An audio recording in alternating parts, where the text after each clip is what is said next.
ತ್ರಿಶೂಲ್ ಎಲ್ಲಿದ್ದಾನೆ? ಅವನು ಆರಾಮಾಗೇ ಇದ್ದಾನೆ ಅಂತ ಹೇಳಿದೆ ತಾನೆ. ತ್ರಿಶೂಲ್ ಎಲ್ಲಿ ಸಿಕ್ಕಿದ್ದ ನಿನಗೆ? ನೀನ್ ಎಲ್ಲಿಗೆ ಹೋಗಿದ್ದೆ? ಅವನ್ನ ನೀನ್ ನೋಡೋದಕ್ಕೆ ಹೇಗ್ ಸಾಧ್ಯ? ರೀನಾ, ಸುಮ್ನೆ ಯಾಕೆ ನಿಂತಿದ್ಯಾ? ಮಾತಾಡೆ. ನಿಮ್ಮ ಅಣ್ಣನ ಎಲ್ಲಿ ನೋಡ್ದೆ? ಅವನ್ ಚೆನ್ನಾಗಿದ್ದಾನೆ ಅಂದ ತಕ್ಷಣ ನಿಮಗ್ ದೊಡ್ಡ ಟೆನ್ಷನ್ ಆಗಿರೋ ಹಾಗಿದೆ. ಹಾಗಲ್ಲಮ್ಮ, ಅವನ್ ಚೆನ್ನಾಗಿದ್ದಾನೆ ಅಂತಂದ್ರೆ ಹೇಳು ಎಲ್ಲಿದ್ದಾನೆ ಅಂತೇಳಿ. ಸರಿ, ಕಂಪ್ಲೇಂಟ್ ಮಾಡಿದ್ರೆ ಪೊಲೀಸ್ನವರೇ ಎಲ್ಲಿದ್ದಾನೆ ಅಂತ ಹುಡುಕ್ತಾರೆ. ನಿಮಗ್ ಹೇಳ್ತಿರೋದು ಯಾಕೆ ಅರ್ಥ ಆಗ್ತಿಲ್ಲ? ಅವ್ನ್ ಎಲ್ಲೋ ಚೆನ್ನಾಗಿದ್ದಾನೆ ಅಂದ್ರೆ ಇದನ್ನು ಹಾಳು ಮಾಡಕ್ ನೋಡ್ತಾ ಇದ್ದೀರಾ? ಎಲ್ಲೋ ಇದ್ದಾನೆ ಅಂತ ನಮಗೂ ಗೊತ್ತು, ಆದ್ರೆ ಎಲ್ಲಿದ್ದಾನೆ ಅಂತ ಗೊತ್ತಿಲ್ಲ. ಗೊತ್ತಿದ್ದಿದ್ರೆ ನೀನು ಹೇಳ್ತಿದ್ದೆ. ನನಗೆ ಯಾಕೋ ನೀನು ಸುಳ್ಳು ಹೇಳ್ತಿದ್ಯಾ ಅಂತ ಅನಿಸ್ತಾ ಇದೆ. ನಾನ್ ಯಾಕೆ ಸುಳ್ಳು ಹೇಳಿ? ಬೇಕಂದ್ರೆ ಅಜಿತ್ ಫೋನ್ ಮಾಡಿ ಕೇಳಿ, ಅಣ್ಣ ಅವನಿಗೆ ಸಿಕ್ಕಿದ್ನಂತೆ.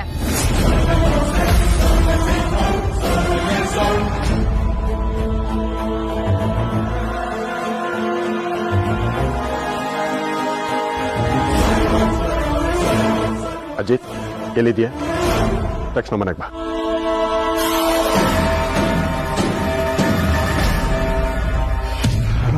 ಎಲ್ಲೂ ಇದ್ಯಾ? ಇಲ್ಲ ಇದೀನಮ್ಮ. ನೀನ್ ಅಲ್ಲಿರೋ ವಿಚಾರ ಇಲ್ಲಿ ಎಲ್ರಿಗೂ ಗೊತ್ತಾಗಿದೆಪ್ಪ.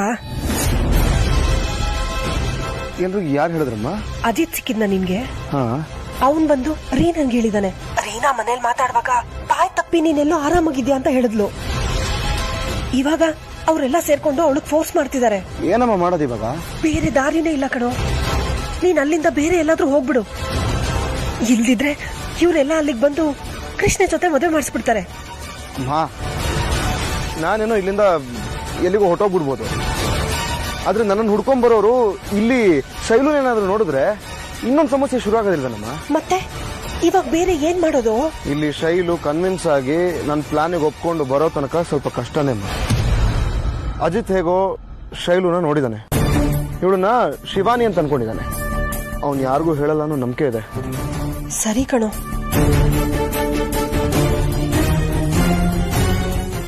ನಿಮ್ ಕಾಲಿಗೆ ಬೇಕಾದ್ರೂ ಬೀಳ್ತೀನಿ. ನಂಗೆ ಅವಳು ಬೇಕು, ನಂಗೆ ಅವಳು ಮದ್ವೆ ಮಾಡ್ಕೊಡಿ.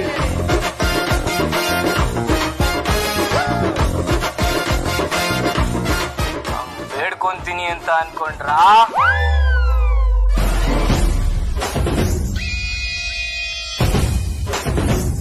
ಏಯ್ ಪಶುಪತಿ, ನನ್ನ ಮಗನೇ,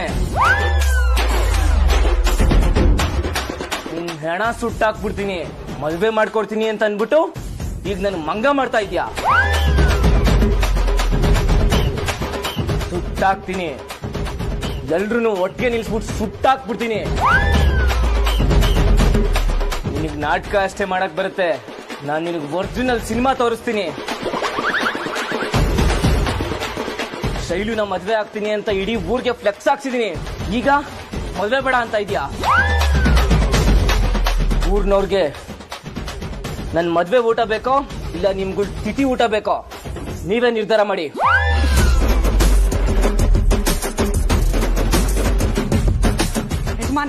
ಯಜಮಾನ್ರೆ, ಆ ಬಡ್ಡಿ ಶಂಕರ ಕೊಟ್ಟಿದ್ದ ಚೆಕ್ಕು ಫೇಕು. ಬ್ಯಾಂಕ್ ತುಪ್ಪಕ್ಕಂತ ಮಕ್ಕು ಕೂತ್ ಕಳ್ಸಿದ್ರು.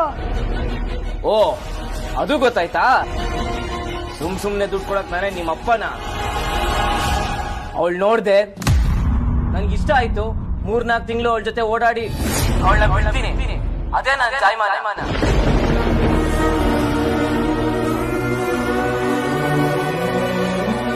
ಅವಳ ತರ ನನ್ಗೆ 100 ಜನ ಗರ್ಲ್ ಫ್ರೆಂಡ್ ಇದಾರೆ. ಅವನ್ನೆಲ್ಲ ನೋಡ್ ಬಿಟ್ಬಿಡ್ತೀನಿ. ನಾನು ಅವಳನ್ನ ಮದ್ವೆ ಆಗ್ಬೇಕು ಅಷ್ಟೇ. ನೀನೇನಾರು ನಕ್ರ ಮಾಡ್ದೋ, ಅವಳನ್ನ ಎತ್ತಾಕೊಂಡು ಹೋಗಿ ಅವಳನ್ನ ನಾನೇ ನಾಳೆ ಮದ್ವೆ ಆಗ್ಬಿಡ್ತೀನಿ. ಯಾರ್ ತಡಿತಾರೋ ಅವ್ರ ತಲೆ ಕತ್ತರಿಸ್ಬಿಡ್ತೀನಿ. ಬಿಡ ಫೋನು.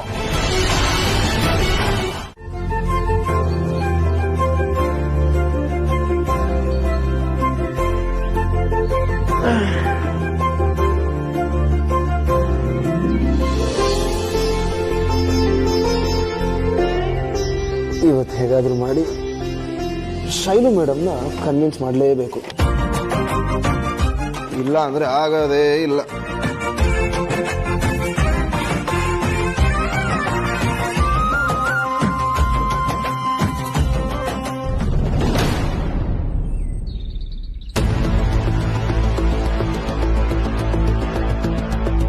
ಇದೇನಿದು, ಇಡೀ ಮನೆ ಖಾಲಿ ಖಾಲಿ ಇದ್ದಂಗಿದೆಯಲ್ಲ. Madam, Shailu madam, Shailu madam, madam, madam, ಇದೇನಿದು, ರೂಮು ಖಾಲಿ ಇದೆಯಲ್ಲ. ಸರ್, ಹೇಗಾದ್ರೂ ಮಾಡಿ ಅದನ್ನ ನನ್ನ ಹೆಸರಿಗೆ ಅಂದ್ರೆ ಧನಂಜಯನ ಹೆಸರಿಗೆ ಟ್ರಾನ್ಸ್ಫರ್ ಆಗೋ ರೀತಿ ಒಂದು ಆಸ್ತಿ ಪತ್ರನ ರೆಡಿ ಮಾಡಿದ್ರೆ ಹೇಗೆ ಅಂತ. ಆಸ್ತಿ ನನ್ನ ಹೆಸರಿಗೆ ಬಂತು ಅಂದಮೇಲೆ ಮರ್ಯಾದೆ ಕೂಡ ತಾನಾಗೆ ಬರುತ್ತೆ. ಸರಿಯಾಗಿ ಹೇಳ್ತಿದ್ಯಾ ದಿಗ್ವಿಜಯ. ನಿನಗೆ ಗೌರವ ಸಿಕ್ಕಿದ್ರೆ ನಮಗೂ ಗೌರವ ಸಿಕ್ತ ಹಾಗೆ. ಆಸ್ತಿ ನಿನ್ನ ಹೆಸರಿಗಿದೆ ಅನ್ನೋ ಕಾರಣಕ್ಕೆ ನಿನ್ನ ಮಗ ನನ್ನನ್ನ ಮದುವೆ ಆಗೇ ಆಗ್ತಾನೆ. ಒಂದು ನಿರ್ಧಾರದಿಂದ ಎಲ್ರಿಗೂ ಇಷ್ಟು ಒಳ್ಳೇದಾಗುತ್ತೆ ಅನ್ನೋದಾದ್ರೆ ಅದು ಸರಿಯಾದ ಕೆಲಸನೇ. ನಾಳೆನೆ ನಮ್ಮ ಲಾಯರ್ನ ಮೀಟ್ ಮಾಡ್ತೀನಿ.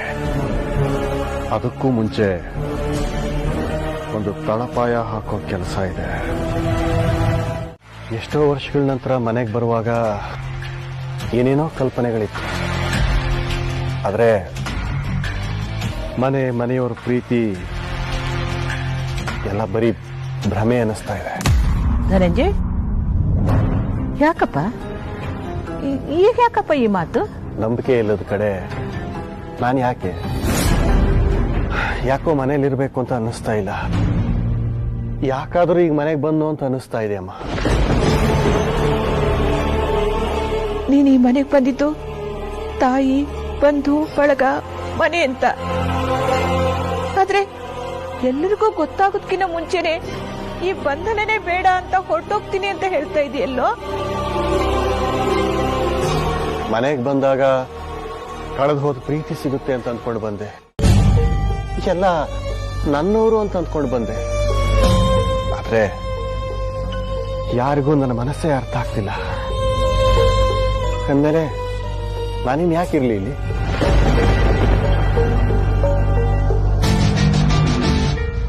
ಧನಂಜಯ್, ಯಾಕಪ್ಪ ಯಾಕೆ ರೀತಿ ಮಾತಾಡ್ತಾ ಇದೀಯಾ? ನಿನಗೋಸ್ಕರ ನನ್ನ ಜೀವನೇ ಹಿಡ್ಕೊಂಡಿದ್ದೆ. ಸಾಯೋದಕ್ಕಿಂತ ಮುಂಚೆ ಒಂದ್ಸಾರಿ ನಿನ್ನ ನೋಡಿ ಸಾಯ್ಬೇಕು ಅಂತ ನಾನು ಆಸೆ ಪಟ್ಟಿದ್ದೆ. ಮಾತಾಡ್ಬೇಡ ನೀನು. ನೀನ್ ಯಾಕೆ ಹೀಗೆ ಮಾತಾಡ್ತಾ ಇದೀಯ ಅಂತ ನನಗೆ ಅರ್ಥ ಆಗುತ್ತೆ.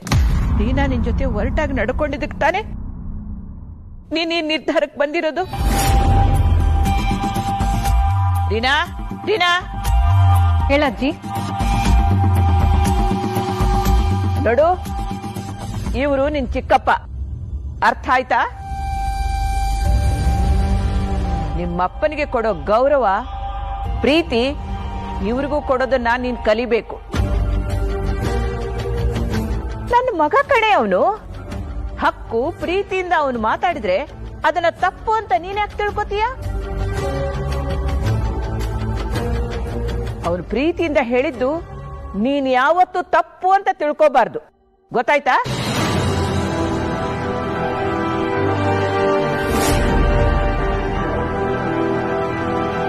ಧನಂಜಯ್, ಮನೆ ಬಿಟ್ಟು ಹೋಗ್ತೀನಿ ಅನ್ನೋ ಮಾತು ನಿನ್ ಬಾಯಿಂದ ಯಾವತ್ತೂ ಬರಬಾರ್ದಪ್ಪ.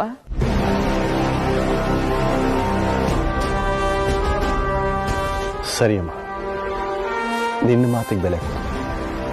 ಸಂತೋಷ.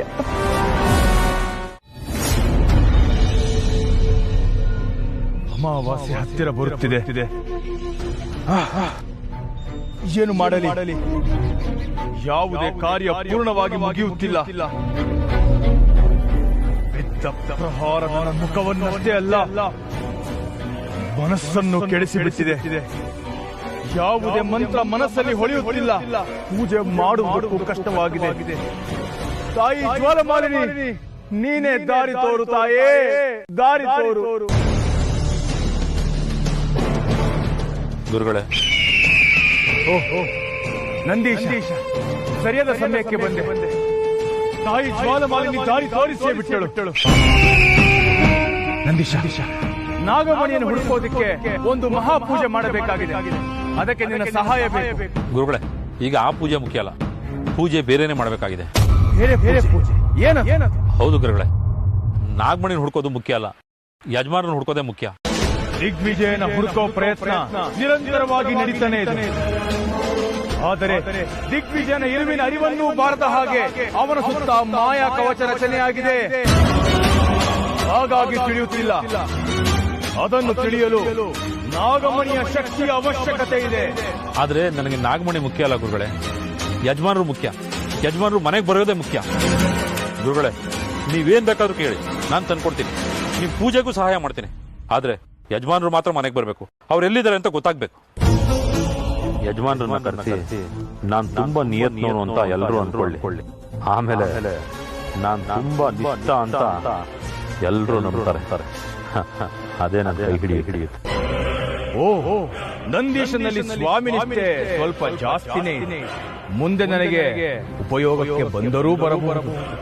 ಗುರುಗಳೇ, ಈಗ ತ್ರಿಶೂಲ್ ಕೂಡ ಕಾಣೆಯಾಗಿದ್ದಾನೆ. ಅವನು ಎಲ್ಲಿದ್ದಾನೆ ಅಂತ ಹುಡುಕೋದಕ್ಕೆ ಸಾಧ್ಯ ಆಗುತ್ತಾ? ಓಹೋ, ಅದನ್ನು ಬಹಳ ಸುಲಭವಾಗಿ ಹುಡುಕಬಹುದು.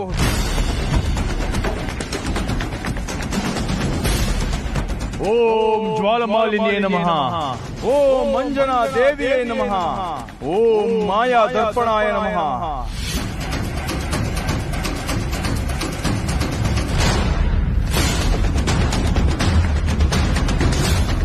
ನೋಡು,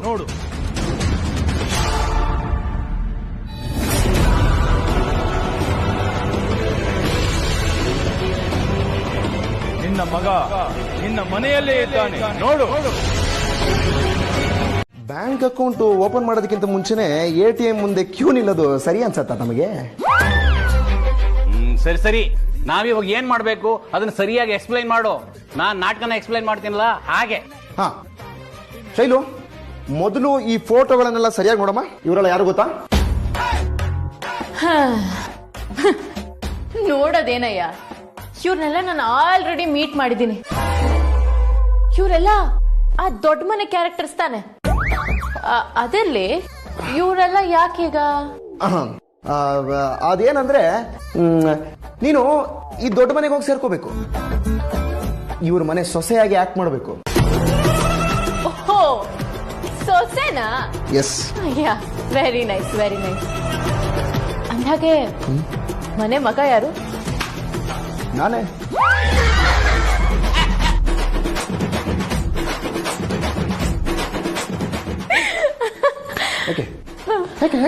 ಅವನೇ ಮಗ. ಅಂದ್ರೆ ಮಗನ್ ಕ್ಯಾರೆಕ್ಟರ್ ಅಂತ ಹೇಳ್ದೆ.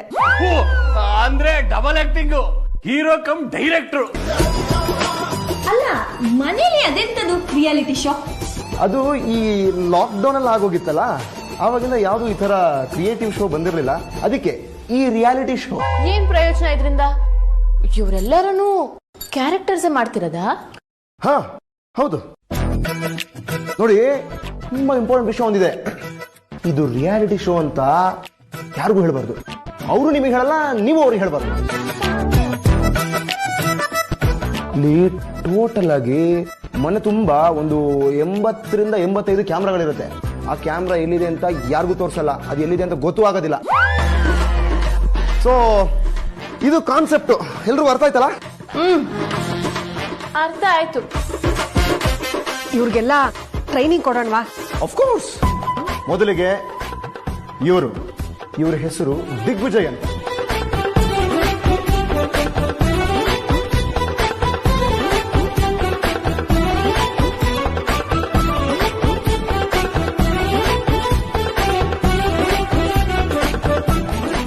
ಎಲ್ಲ ಅರ್ಥ ಆಗಿದೆ ಅಲ್ವಾ? ನೋಡಮ್ಮ ಶೀಲು, ಯಾರ್ಯಾರಿಗೆ ಏನೇನಂತ ಕರಿಬೇಕು, ಯಾರ್ಯಾರು ಏನೇನು ಪಾತ್ರ ಮಾಡ್ತಾ ಇದಾರೆ ಅಂತೆಲ್ಲ ಗೊತ್ತಲ್ಲ? ಈ ಶೈಲು ಎಷ್ಟು ಟ್ಯಾಲೆಂಟೆಡ್ ಅಂದ್ರೆ ಒಂದ್ಸತಿ ಯಾರಾದ್ರೂ ಏನಾದ್ರೂ ಹೇಳ್ಕೊಟ್ರೆ ಸಾಕು, ನನ್ನ ಮೆಮೊರಿ ಕಾರ್ಡ್ಗೆ ಜಿಗ್ ಅಂತ ಹೋಗಿ ಕೂತ್ಕೊಂಡ್ಬಿಡುತ್ತೆ. Good, super. ಎಲ್ಲಿ ನೋಡೋಣ, ಇವ್ರು ಯಾರು ಅಂತ ಹೇಳು. ಅವರು ಗೋವಿಂದ್ ಮಾವ. ಇವರು ಗೋವಿಂದ್ ಮಾವ ಅಲ್ಲ, ದಿಗ್ವಿಜಯ್, ನನ್ನ ತಂದೆ, ಅಂದ್ರೆ ನಿನ್ನ ಮಾವ. ಓ ದಿಗ್ವಿಜಯ್. ನೋಡಿ, ಇವರು ಗೋವಿಂದ್ ಮಾವ. ಹೇಳು ನಂದೀಶ. ಗುರುಗಳೇ, ನೀವ್ ಹೇಳಿದ ಮಾತು ಸುಳ್ಳಾಗಿದೆ. ಸುಳ್ಳು? ನನ್ನ ಮಾತಲ್ಲಿ ಅಸಂಭವ. ಇಲ್ಲ ಗುರುಗಳೇ, ನಾನು ಸುಳ್ಳು ಹೇಳ್ತಾ ಇಲ್ಲ. ನೀವು ತ್ರಿಶೂಲ್ ಮನೇಲಿದ್ದಾನೆ ಅಂತ ಹೇಳಿದ್ರಿ. ನಾನು ಎಲ್ಲಾ ಕಡೆ ನೋಡಿದೆ, ಎಲ್ಲೂ ಕಾಣಿಸ್ತಾ ಇಲ್ಲ. ಆದ್ರೆ ಅವ್ನ ಮನೇಲಿ ಇಲ್ಲ ಗುರುಗಳೇ. ಅಂಜನಾ ದೇವಿ ಸುಳ್ಳು ಹೇಳೋದಕ್ಕೆ ಸಾಧ್ಯನೇ ಇಲ್ಲ. ನಾನು ತಪ್ಪು ಮಾಡುವ ಜಾಯಮಾನದವನಲ್ಲ.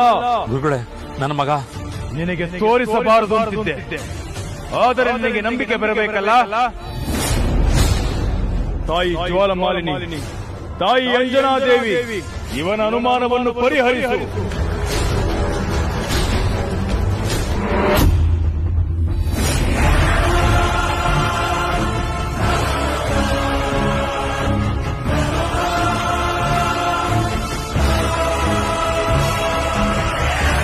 ಕಣ್ಣು ಬಿಟ್ಟು ನೋಡು, ನಿನ್ನ ಮಗ ನಿನ್ನ ಮನೆಯಲ್ಲಿಯೇ ಇದ್ದಾನೆ. ಗುರುಗಳೇ, ಮತ್ತೆ ನನ್ನ ಹೆಂಡತಿ ಸುಳ್ಳು ಹೇಳಿದ್ಲು. ಏನು ಕಾರಣವೋ, ಆದರೆ ನಿನ್ನ ಮಗ ನಿನ್ನ ಮನೆಯಲ್ಲಿ ಇದ್ದಾನೆ, ಸುರಕ್ಷಿತವಾಗಿದ್ದಾನೆ. ನಂಬ್ತೀಯಲ್ಲ? ಹಾ ಗುರುಗಳೇ, ಆದ್ರೆ ನನ್ನ ಹೆಂಡತಿ ನನ್ನ ಮಗ ಬಂದಿರೋ ವಿಚಾರನ ಯಾಕೆ ಮುಚ್ಚಿಡ್ತಾ ಇದ್ದಾಳೆ? ಏನೋ ಕಾರಣವಿರಬಹುದು, ಅದು ನನಗೆ ಗೊತ್ತಿಲ್ಲ. ನೀನು ಬಂದು ಹೇಳಿದಾಗ ನನ್ನ ಶಕ್ತಿಯ ಬಗ್ಗೆ ನನಗೆ ಅನುಮಾನ ಮೂಡಿತು. ಈಗ ನನಗೆ ಸಮಾಧಾನವಾಯಿತು. ನನಗೇಕೆ ಭಯ ಅಂತ ಹಾಗೆ ನೋಡ್ತಾ ಇದೆಯಾ? ನೆನ್ನೆ ರಾತ್ರಿ ಮಾಡಿದ ಪೂಜೆ ಫಲಿಸಲಿಲ್ಲ. ನನಗೆ ಯಾವುದೋ ದೊಡ್ಡ ಸಮಸ್ಯೆ ಎದುರಾಗಿದೆ, ಅದರ ಮುನ್ಸೂಚನೆಯೇ ಇದು. ಅಂದ್ರೆ ಏನ್ ಹೇಳ್ತಾ ಇದ್ದೀರಾ ಗುರುಗಳೇ? ಇದರಿಂದ ಏನಾದ್ರೂ ತೊಂದರೆ ಆಗ್ಬೋದಾ? ಗೊತ್ತಾಗ್ತಿಲ್ಲ. ಆದರೆ ಗೊತ್ತಾಗ್ತಿರೋದು ಇದ್ಯಾವುದೋ ಮಹಾಪ್ರಳಯಕ್ಕೂ ಮುಂಚಿನ ಮಹಾಮೌನವಷ್ಟೇ. ಸತ್ತಿದ್ದು ಸೋತಿದ್ದು ಪುನಃ ಬರುವ ಮುನ್ಸೂಚನೆ. ಸಮಸ್ಯೆ ಯಾವ ದಿಕ್ಕಿನಿಂದ ಬೇಕಾದರೂ ಬರಬಹುದು.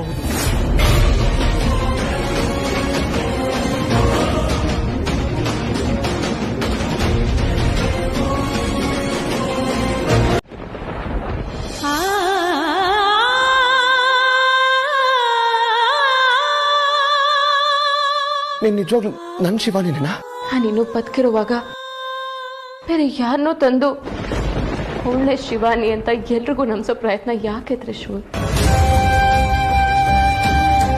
ನನ್ನನ್ ಬಿಟ್ಟು ಇನ್ನೊಬ್ಳನ್ನ ನಾನೇ ಅನ್ಕೊಂಡು ಅವಳ ಜೊತೆ ಬದುಕಕ್ಕೆ ನಿನ್ ಕೈಲಿ ಆಗುತ್ತಾ? ಒಂದು ಜೀವ ಎರಡು ದೇಹ ಅಂದ್ರೆ ಅದು ನಾವಿಬ್ರೆ. ಶಿವಾನಿ ತ್ರಿಶೂಲ್.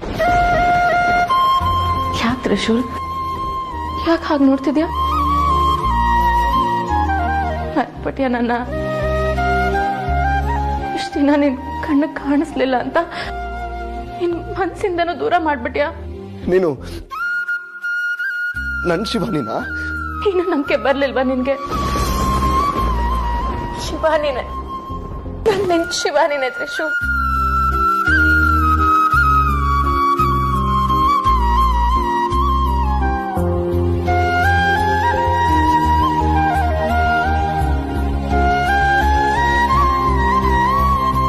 ಶಿವಾನಿ,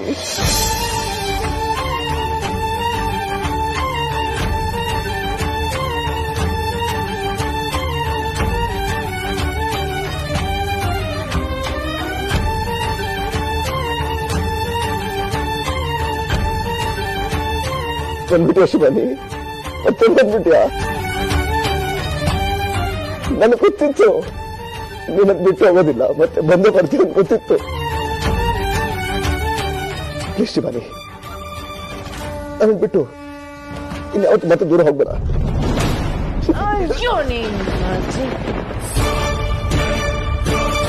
ಏನಮ್ಮ, ಏನು ಓವರ್ ಆಗಿ ಫೀಲ್ ಮಾಡ್ತಿದ್ಯಾ? ಶಿವಾನಿ ಅಂತೆ ಗಿವಾನಿ ಅಂತೆ, ಯಾರೋ ನನಗ್ ಪರ್ಫಾರ್ಮೆನ್ಸೇ ಬರಲ್ಲ ಅಂತ ಹೇಳ್ತಾ ಇದ್ರು. ಅದ್ರ ಬಿಟ್ಟ ಅಲ್ಲ, ರಿಯಾಲಿಟಿ ಶೋ ರಿಯಲ್ ಆಗಿರ್ಬೇಕು ಅಂತಿದ್ದೆ. ಇದನ್ನೇನಂತ್ಯ ಗುರು? ಇದೆ ಈ ಸ್ಟೈಲು ಈ ಶೈಲು ರೇಂಜ್. ನನ್ ರೂಮ್ಗೆ ಜ್ಯೂಸ್ ತಗೊಂಬ.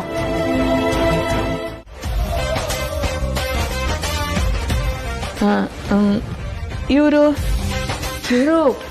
ನಮ್ಮ ಅಂಕಲ್ ಆಂಟಿ ಫಾರಿನ್ ಇಂದ ಬಂದಿದ್ದಾರೆ. ನನಗೆ ಹೀಗಾಯ್ತು ಅಂತ ಕೇಳಿ ಹಿಮಾಲಯಕ್ಕೆ ನನ್ನ ಹುಡ್ಕೊಂಡು ಬಂದಿದ್ರು. ಹಾಗೆ ಇಲ್ಲಿಗೆ ಬಂದ್ರು ಅಷ್ಟೇ. ಇವರು ಅಜ್ಜಿ.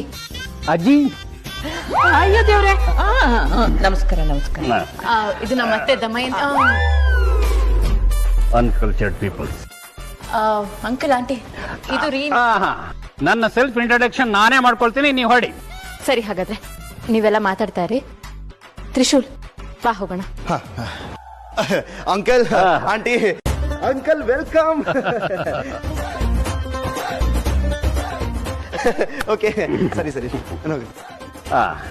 ಎವ್ರಿಬಡಿ, ನನ್ನ ಹೆಸರು ಗೋವರ್ಧನ್ ಅಂತ. ಜನ ಪ್ರೀತಿಯಿಂದ ನನ್ನನ್ನು ಗೋವು ಗೋವು ಅಂತ ಕರೀತಾರೆ. ನೀವು ಹಾಗೆ ಪ್ರೀತಿಯಿಂದ ಗೋವು ಅಂತ ಕರಿಬಹುದು. ನಾನ್ ಮಿಸಸ್ ಗೋ, ನನ್ನ ಹೆಸರು ಪ್ರಿಯಾಂಕಾ ಅಂತ. ಆದ್ರೆ ಎಲ್ಲರೂ ನನ್ನ ಪ್ರೀತಿಯಿಂದ ಫ್ರೀ ಅಂತ ಕರೀತಾರೆ. ನೀವು ನನ್ನನ್ನ ಹಾಗೆ ಕರಿಬಹುದು.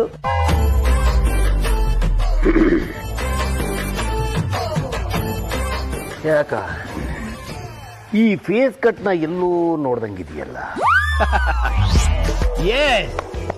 S my dear boy, you are right. ಈ ಜನಪ್ರಿಯ ವ್ಯಕ್ತಿಗಳು ಇರ್ತಾರಲ್ಲ, ಅವ್ರು ನೋಡಿದಾಗ ಹೀಗೆ ಅನ್ಸುತ್ತೆ, ಇವರು ನಮಗ್ ಬೇಕಾದವ್ರ ತರ ಇದಾರಲ್ಲ ಅಂತ. ನಾವು ಶ್ರೀಮಂತರು, ಇವ್ರಿಂಗ್ ಹೋಗ್ಬೇಕಾದ್ರೆ ಫಾರಿನ್ಗೆ ಹೋಗ್ತೀವಿ, ಬೇಕಾದ ಕಡೆ ಸುತ್ತಾ ಇರ್ತೀವಿ. ನೋಡಿರಬಹುದು, ಈ ಆತ್ಮೀಯತೆ ಅನ್ನೋದು ಅದ್ರ ಅಟ್ರಾಕ್ಷನ್ ಇದೆ ನೋಡಿ, ಅದು ಹೀಗೇನೆ ಅಲ್ವಾ ಪಂಕು? ಸಾರಿ ಪಿ.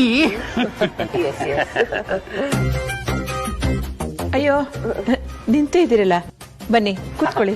ಹಾಗೆ ಇವನಿಗೆ ಜ್ಯೂಸ್ ತರೋದು ಹೇಳ್ಬಿಡಿ, ಆಯ್ತಾ? ಪ್ಲೀಸ್. ಎಷ್ಟು ಮೆತ್ತಗಿದೆ. ಅವ್ನು ಹೇಳಿದ್ನಲ್ಲ, ಅದ್ಯಾವುದೋ ಮೆಡಿಕಲ್ ಶಾಪ್ ಹಾಸಿಗೆ 1.5 ಅಡಿದು. ಇದೇನಾ? ಇದೇ ಇರ್ಬೇಕು.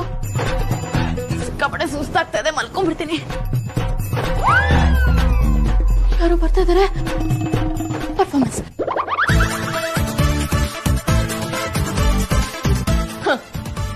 ನಾನ್ ಯಾರು? ದೊಡ್ಡ ಮನೆ ತ್ರಿಶೂಲ್ ಧರ್ಮಪತ್ನಿ. ಪ್ರೀತಿಯಿಂದ ಈ ಮನೆ ಹಣೆ ಬರಹನ ಬದಲಾಯಿಸಿ ಪ್ರೀತಿಗೋಸ್ಕರ ಬದುಕ್ತಾ ಇರೋ ಪ್ರಿಯತಮೆ. ಪ್ರೀತಿಗೋಸ್ಕರ ಪ್ರೀತಿಯಿಂದ ಬದುಕ್ತಾ ಇರೋ ಪ್ರಿಯತಮೆ.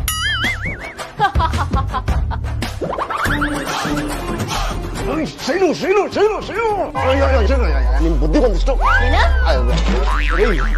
ಏನ್ರಿ ಮಾಡ್ತಾ ಇದ್ದೀರಾ? ಗೊತ್ತಲ್ಲಮ್ಮ, ಪರ್ಫಾರ್ಮೆನ್ಸ್. ಹಿರಣ್ಯಕಶಿಪು ನಾಟಕದು ನಿಮ್ ಸ್ಟೈಲ ಇದು? ಅಲ್ರಿ, ನೀವು ರೆಗ್ಯುಲರ್ ಮಾತಾಡೋದೆಲ್ಲ ನಾಟಕ ಸ್ಟೈಲ್ ಅಲ್ಲನಾ? ಯಾಕೆ ಗುರು ಇಷ್ಟೊಂದು ಬಡ್ಕೋತಿದ್ಯಾ? 3 ಡೂಟ್ ಬಂದಿದೆ. ಯಾರಿಗೆ? ಮನೆಯವ್ರೆಲ್ರಿಗೂ. ರೇ, ನೀವು ಸ್ವಲ್ಪ ಸೀರಿಯಸ್ ಆಗಿರ್ರಿ. ಅಲ್ಲಯ್ಯ ಜೀರೋ. ನಾನು ನನ್ ಪಾಡಿಗೆ ಪರ್ಫಾರ್ಮೆನ್ಸ್ ಮಾಡ್ತಾ ಇದ್ದೀನಿ. ಅವರೆಲ್ಲ ಅವ್ರ ಪರ್ಫಾರ್ಮೆನ್ಸ್ ಮಾಡದ್ ಬಿಟ್ಟು ನನ್ ಪರ್ಫಾರ್ಮೆನ್ಸ್ ಯಾಕಯ್ಯ ನೋಡ್ತಾರೆ? ರೇ, ದಡ್ಡಿ ತರ ಮಾತಾಡ್ಬೇಡ್ರಿ. ಏನ ದಡ್ಡಿನೇ ಬಿಡಿ. ಅಲ್ಲ, ಅದೇನು ಅಂದ್ರೆ, ಇವಾಗ ಮನೆಯ ಅಷ್ಟೂ ಕ್ಯಾರೆಕ್ಟರ್ಗಳಿಗೆ ನಿಮ್ ಮೇಲೆ ಏನಾದ್ರು ಅನುಮಾನ ಬಂದ್ರೆ ನಿಮ್ ಸ್ಕೋರ್ ಕಮ್ಮಿ ಆಗ್ತಾ ಹೋಗುತ್ತೆ. ಇದೊಂಥರ ಟಾಸ್ಕು. ನಿಮ್ಮನ್ನ ಡಿಗ್ರೇಡ್ ಮಾಡಿ ಅವ್ರ ಸ್ಕೋರ್ನ ಜಾಸ್ತಿ ಮಾಡ್ಕೊಳ್ಳೋ ಟಾಸ್ಕು. ಓ ಹಂಗೆ. ನೋಡಿ, ಮನಸ್ಸಿಂದ ಆಕ್ಟ್ ಮಾಡಿದ್ರೆ ಮಾತ್ರ ಜಾಸ್ತಿ ಸ್ಕೋರ್ ಮಾಡಕ್ ಸಾಧ್ಯ. ಶೈಲು, ಪ್ಲೀಸ್, ನೀವು ಆ ನಾಟಕದ ಶೈಲುನ ಅಲ್ಲೇ ಬಿಟ್ಟು ಶಿವಾನಿ ಆಗ್ಬೇಕು, ಓಕೆನಾ? ಓ, ಅಣ್ಣವ್ರ ತರ ಪರಕಾಯ ಪ್ರವೇಶ ಮಾಡ್ಬೇಕು ಅಂತ ಹೇಳ್ತಿದ್ಯಾ ತಾನೆ? ಅಷ್ಟೇ ತಾನೆ, ಮಾಡೋಣ. ಅದೆಲ್ಲ ನಮ್ಗೆ ಈಜಿಮಾ. ಒಂದ್ಸರಿ ಶಿವಾನಿ ತರ ಆಕ್ಟ್ ಮಾಡಿ ನೋಡೋಣ. ಹಲೋ, ನಿನ್ ಮುಂದೆ ಯಾಕೆ ಮಾಡ್ಬೇಕು? ನಾನ್ ಕ್ಯಾಮ್ರಾ ಮುಂದೆ ಮಾಡಿ ತೋರಿಸ್ತೀನಿ, ನೀನ್ ಕಳ್ಚ್ಕೊ. ನೋಡಿ, ಕಳ್ಚ್ಕೊ ಅನ್ನೋದು ಶೈಲು, ಹೋಗು ಅಂತ ಹೇಳೋದು ಶಿವಾನಿ. ಆಯ್ತು, ಹೋಗಯ್ಯ.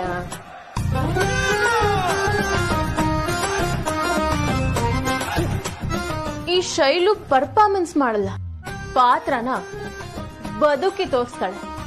ನೋಡ್ತಾ ಇರಿ. ದಿಗ್ವಿಜಯ. ಏಯ್, ಯಾಕಿಷ್ಟು ಗಟ್ಟಿಯಾಗಿ ಕೂಕೊಂಡು ಬರ್ತಿದ್ದೀರಾ? ಮನೆಯಲ್ಲಿ ಯಾರಿಗಾದ್ರೂ ಗೊತ್ತಾದ್ರೆ ಏನ್ ಗತಿ? ಅಲ್ಲ, ನಿಮಗೆ ಎಚ್ಚರಿಕೆ ಇದೆಯಾ? ನಾನು ದಿಗ್ವಿಜಯನೇ ಇರಬಹುದು, ಆದರೆ ಇಲ್ಲಿ ಧನಂಜಯ ಅಂತ ಎಲ್ಲರೂ ನಂಬಿರೋದು. ನಿನ್ನಂತ ಪುಡಿ ಹುಡುಗಿ ಹೀಗೆ ಹೆಸರಿಟ್ಕೊಂಡು ಕೂತ್ಕೊಂಡು ಬಂದ್ರೆ ಮನೆಯಲ್ಲಿ ಅನುಮಾನ ಬರೋದಿಲ್ವಾ? ಈ ಮನೆಗೆ ಬರೋದಕ್ಕೆ ಮುಂಚೆ ಏನಂತ ಹೇಳಿ ಕರ್ಕೊಂಡು ಬಂದಿದ್ದೆ ನಾನು, ಮರ್ತ್ಬಿಟ್ಯಾ? ನಾನು ಅದನ್ನೇ ಕೇಳ್ತಿರೋದು ದಿಗ್ವಿಜಯ.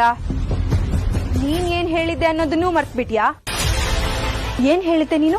ತ್ರಿಶೂಲ್ ಮನೆಗೆ ಬಂದ ತಕ್ಷಣ ನನ್ನ ಅವನ ಜೊತೆ ಮದ್ವೆ ಮಾಡ್ತೀನಿ ಅಂತ ಹೇಳಿದ್ದೆ ತಾನೆ? ಈಗೇನಾಯ್ತು? ಏನ್ ಯೋಚನೆ ಮಾಡ್ತಿದ್ಯಾ? ಎಲ್ಲ ಸೇರಿ ನಾಟಕ ಮಾಡ್ತಾ ಇದ್ದೀರಾ. ನಿಮ್ ಸೊಸೆ ಸತ್ತೋಗಿದ್ದಾಳೆ ಅಂತ ಹೇಳೋದು, ಅವಳು ಚಿತಾಭಸ್ಮನ ತಗೊಂಡು ಹೋಗೋದು, ಮತ್ತೆ ಅವಳು ಈ ಮನೆಗೆ ಬರೋದು, ಏನ್ ನಡೀತಾ ಇದೆ ಇಲ್ಲಿ? ಸರಿ, ಸೊಸೆ ಸತ್ತಿದ್ದಾಳೆ ಅನ್ನೋದು ನಿಜ ಆದ್ರೆ ಈಗ ಬಂದಿರೋದು ಯಾರು? ಆ ಚಿತಾಭಸ್ಮ ಯಾರ್ದು? ನೋಡಿ,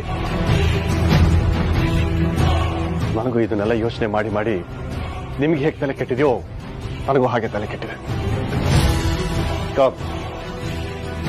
ಏನ್ ಮಾಡ್ಬೇಕು ಅಂತ ಗೊತ್ತಾಗ್ತಾ ಇಲ್ಲ. ಹಾಗಾದ್ರೆ ನಿನ್ನ ಮಗ ಬಂದಿದ್ದು ನಿನ್ನ ಸೊಸೆ ಜೊತೆಗೇನಾ? ನಿನ್ ಸೊಸೆ ಬಂದಾಯ್ತಾ? ನೀನ್ ಇವಳು ಕೊಟ್ಟಿರೋ ಮಾತಿನ ಕತೆ ಏನು ದಿಗ್ವಿಜಯ? ಸುಮ್ಮನೆ ಇರ್ತೀಯ ಸ್ವಲ್ಪ. ಯಾವುದೇ ಕಾರಣಕ್ಕೂ ಅವಳು ನನ್ನ ಸೊಸೆಯಾಗಿರೋದಕ್ಕೆ ಸಾಧ್ಯನೇ ಇಲ್ಲ. ಹಾಗೊಂದ್ ವೇಳೆ ಸೊಸೆನೇ ಆಗಿದ್ದಿದ್ರೆ ನನ್ನ ನೋಡಿದ ಮೇಲೆ ಅಲ್ಲಿರಬೇಕಾದ ರಿಯಾಕ್ಷನ್ನೇ ಬೇರೆ. ಮೂರ್ಖ, ಶತ ಮೂರ್ಖ ನೀನು. ನಿನ್ನ ಮುಖನ ನೀನು ಕನ್ನಡಿ ನೋಡ್ಕೊಂಡಿದ್ಯಾ? ನೀನೀಗ ಧನಂಜಯ, ದಿಗ್ವಿಜಯ ಅಲ್ಲ.